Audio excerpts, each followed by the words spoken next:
Here, so all of these are polished, so these I think we get hours.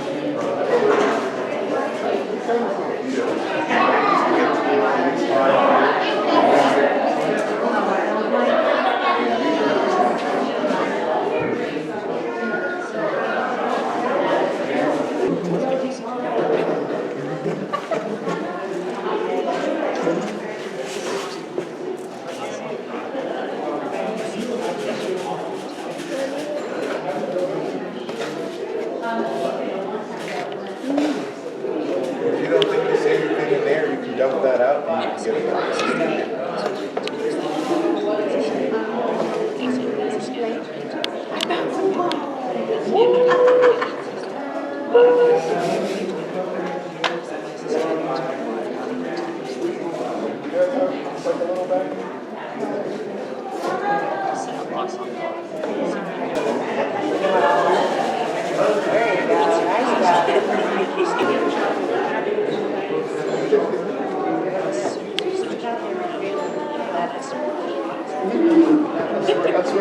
What kind of dog?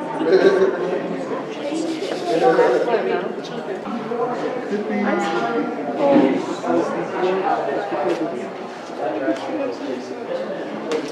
Like you were saying, the next So person. I'd probably say that's more closer to this. Yeah, no. That's what I was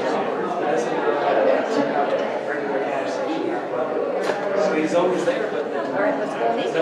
Yeah, no problem.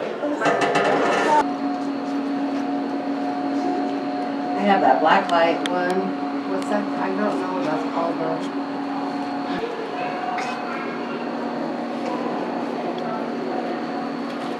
That was really pretty back there. Whoa, oh my lord. Look at my phone. My phone's all white. So, what is this supposed to be? I don't know what it says.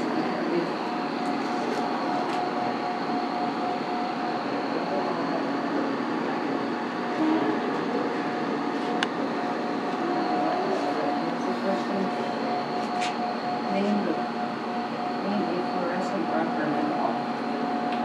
So what are we supposed to name?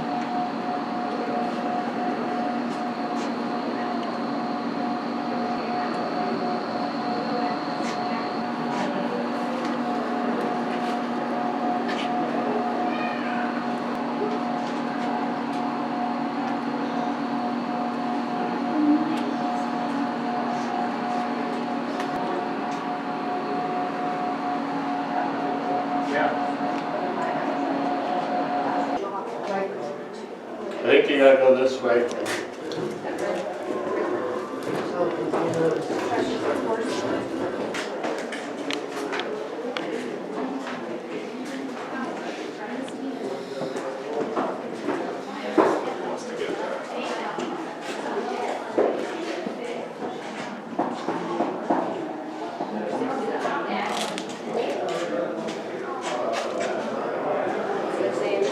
See how this is?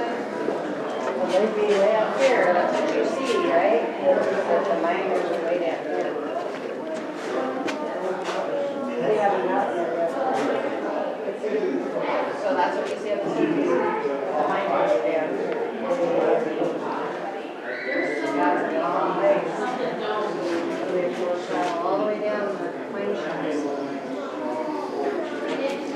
That's a long ways.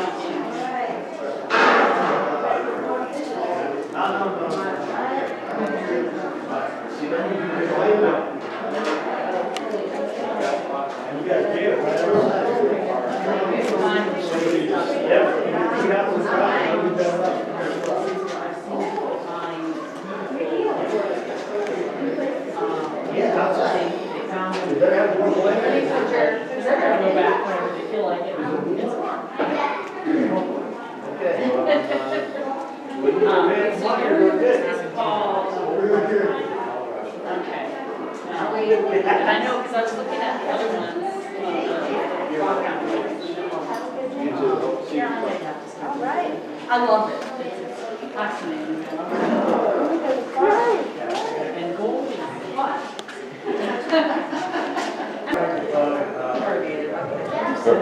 Yeah. Somebody left theirs in there. So, That's a little water glass. I got for mine. so you, no, I'm gonna get mine.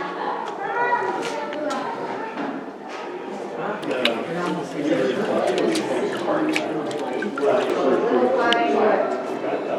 It says that, really mining for it.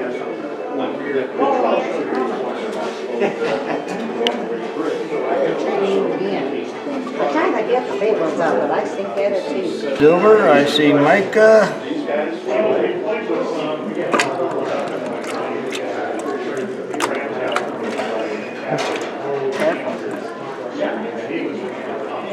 But no.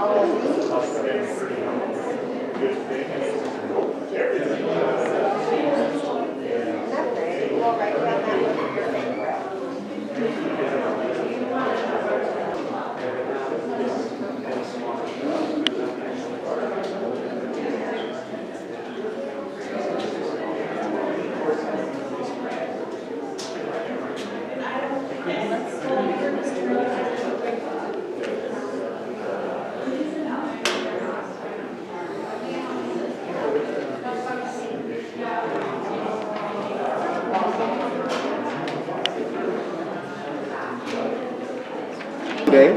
Essentially, we'll kind of do a bit more of an abridged tour just so we can give you some time to explore. But the biggest highlight of our tour is that we get to turn on every single machine that we have in our museum.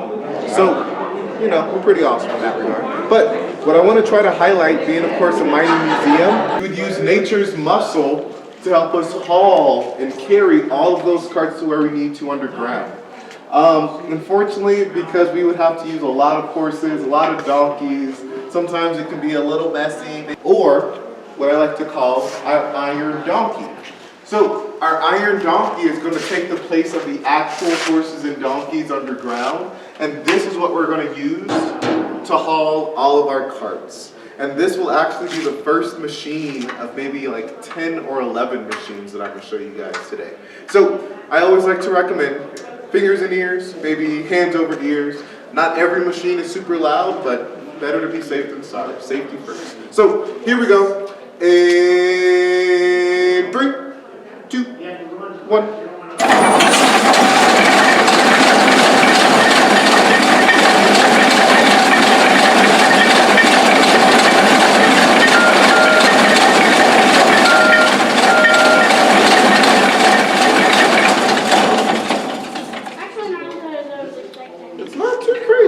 Tools are underground.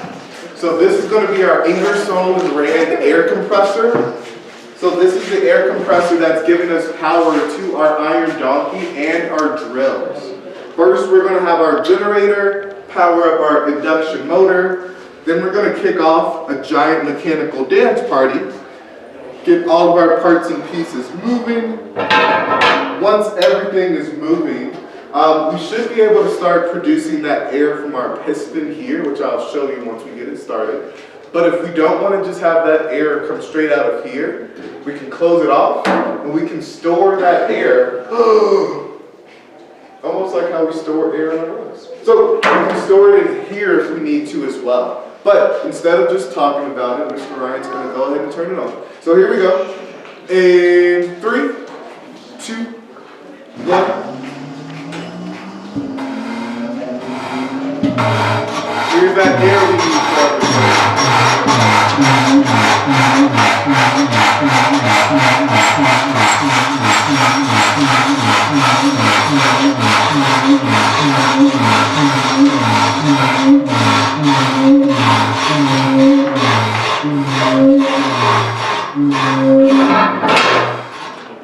This machine, and you guys can stand there, you guys can stand over here, wherever you're comfortable. This machine is going to be our hoist engine.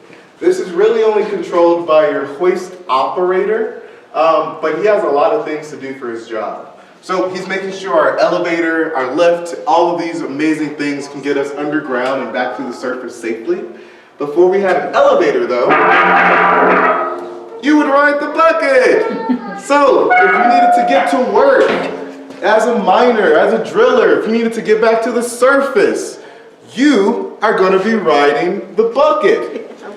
Easy peasy, right? Not even an issue. Don't sweat it. So you're riding the bucket and your hoist operator is making sure that it's a smooth ride, or as smooth as it can be, rather. So what he's doing, not only controlling the machine, he has to keep his butt in that chair for his 12-hour work shift. And then he has to keep his eyes on that hoist indicator. That's letting him know exactly where that bucket is, where it's going, everything in between, and everything he wants to know. He also needs to keep his ears open for the mine bell. This bell is using a Morse code system that was started here in the state of Colorado. So, you know, we got that. But started here in Colorado, spread throughout the country, so that it's basically the standard form of communication for any part of the mine, whether you're underground, trying to talk to the surface, trying to talk to underground, and every other level in between. That bell is our communication. So he has to do a lot of different jobs for this machine. So he gets really well paid for that job as well. So I'm gonna go ahead and turn this guy on for us. I'm also gonna ring the bell as well. Something to keep in mind, we're only gonna be listening to it for like a second, maybe 2 seconds. But from having to do this job and sit in that chair for about 12 hours, this machine is guaranteed to make you go deaf and lose your hearing. So, thankfully, we're not doing that. But you will get a little sampler, just a little taste of kind of what that 12 hours would be like. So, here we go. In 3, 2,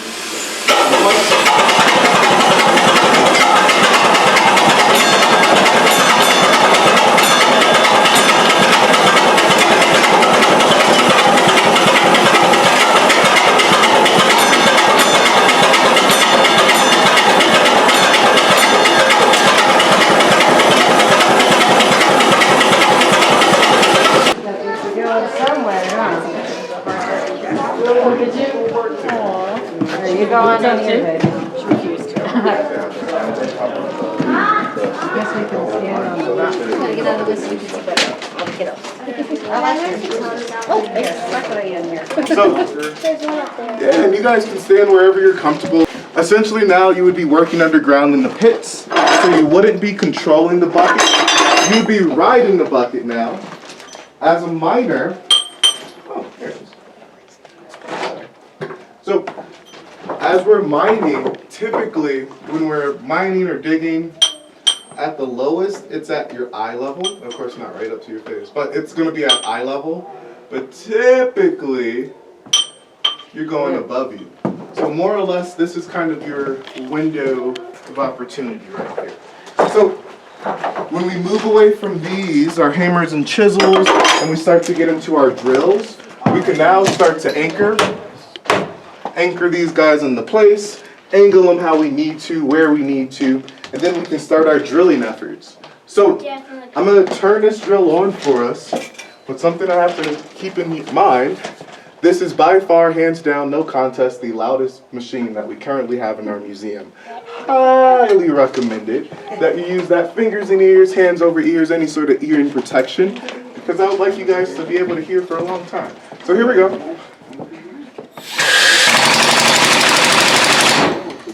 Looks like somebody might have been using it a little earlier. So now we have our air through. Let's do this properly. So here we go. In 3, 2, 1.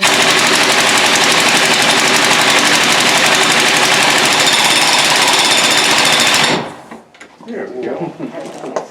So you can see if you were an individual who is the hoist operator and you already lost your hearing, they bring you down here and you're not really losing too much, I would gather. You already kind of lost your hearing. This won't be too loud for you. So I'm going to go ahead and turn this drill on one more time. That hissing, almost like a snake, that's not very safe. So I'm going to turn it on one more time to get that air out of the system so we have a little safer of an environment. So here we go. In 3, 2, 1. There we go. Could you imagine if somebody bumped into that? But this first guy is going to be our first electric generator that we have. So it's something about 150 years old, which is going to be our Orr and Simbauer dual piston steam engine connected to our Edison dynamo, which is going to be your first electric generator that we see on the scene. So here we go. In 3, 2, 1.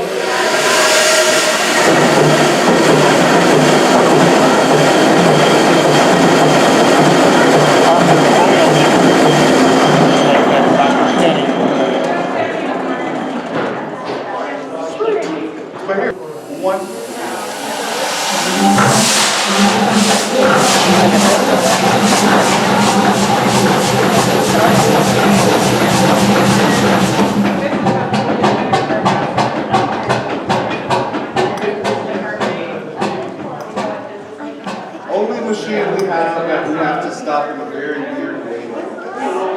So this was used by the Wolverine mine here in Colorado to help them pump at least about 100, or I don't know. So it's about 1,000 gallons of water in 1 hour, or about 135 gallons in 1 minute that this machine could pump. So here we go. In 3, 2, 1.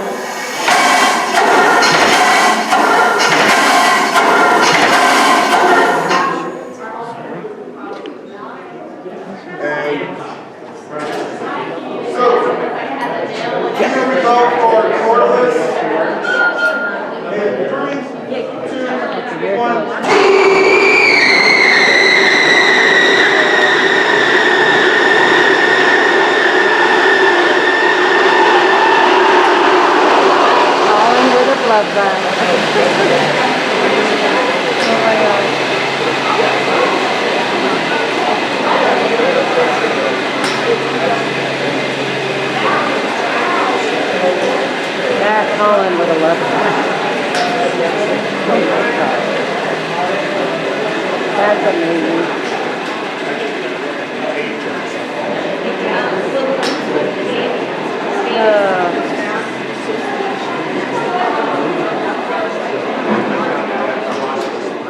They're gonna be.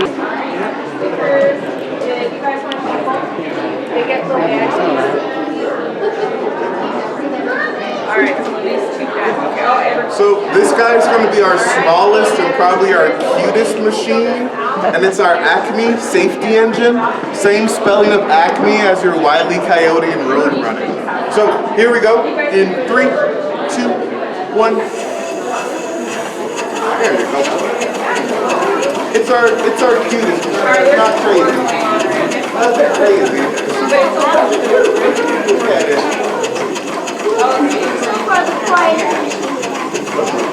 Sometimes your little cutie can be a little dangerous too, so you gotta watch out. You gotta keep your eyes on the ball. So make sure you're paying attention.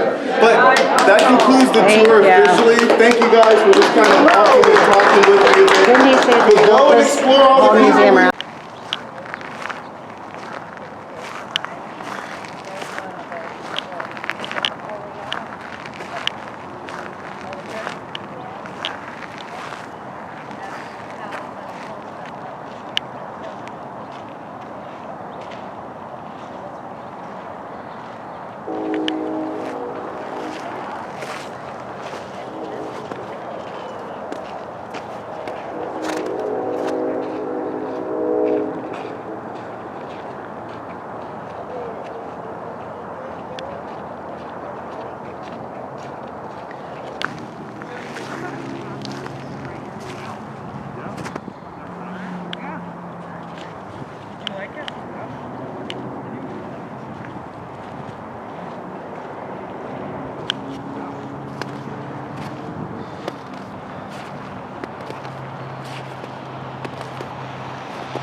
We can't fly up. You know what's so crazy? We do, but we can't fly them. Doug and Greg have a hitching post like that. It's called for